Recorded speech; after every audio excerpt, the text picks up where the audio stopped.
on the subject of King Kong, there's think pieces about various ways it can be interpreted, but I don't think it's exactly controversial to suggest that a movie made in the 30s about a giant savage ape who is captured by white men, transported across the ocean in chains, and then abducts a white woman could possibly have some racial coding involved. And for the sake of my comment section, please do not try to defend the political sensitivity of a movie made in 1933. Can we just accept that the giant ape is probably racist?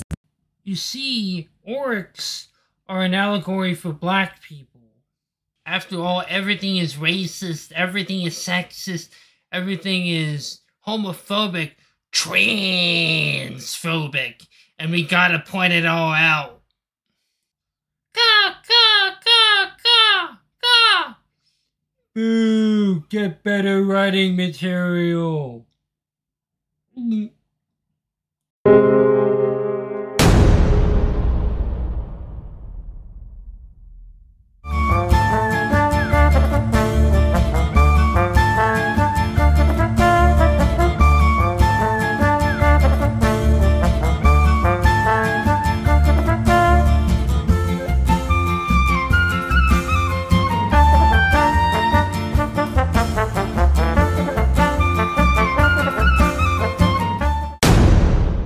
At a university in Ohio are very upset about what they found in the student union. A message board displayed this menu for Black History Month at Wright State University. It featured a picture of Martin Luther King Jr. with fried chicken, mashed potatoes, collard greens, and cornbread. The Black Student Union is planning to discuss the matter with university officials.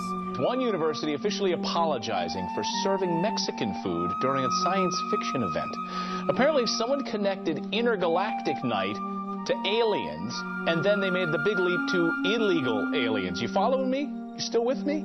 They were planning the intergalactic space event with aliens and robots. They didn't really have a specific food they could put on the table, so they said, hey, let's get a taco bar. But apparently that offended some students. They tied space aliens with illegal aliens, and serving Mexican food was racist. What they're essentially doing is directly tying Hispanic culture or Mexican food to illegal aliens.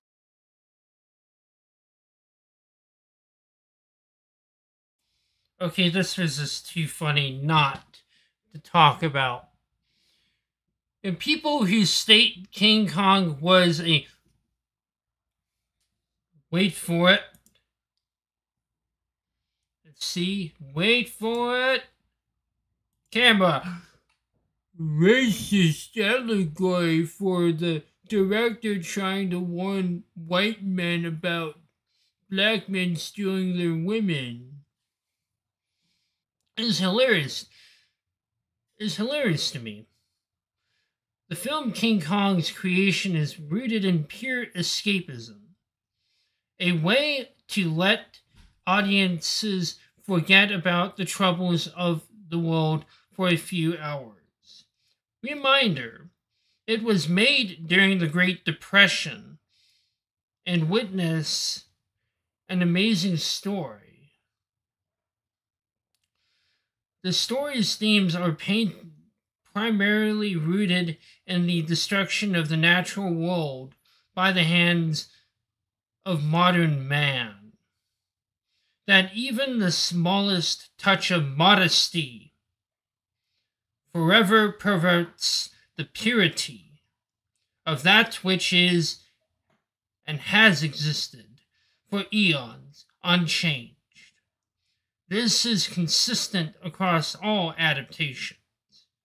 From the beginning, you were always meant to empathize with Kong. His attacks are meant to be both horrifying and empathetic. An animal defending its territory.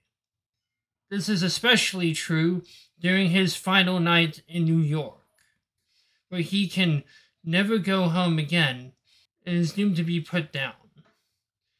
He's a victim of man's exploitation of nature. Man's, what can I get out of this attitude? Not an allegory for lesser humans.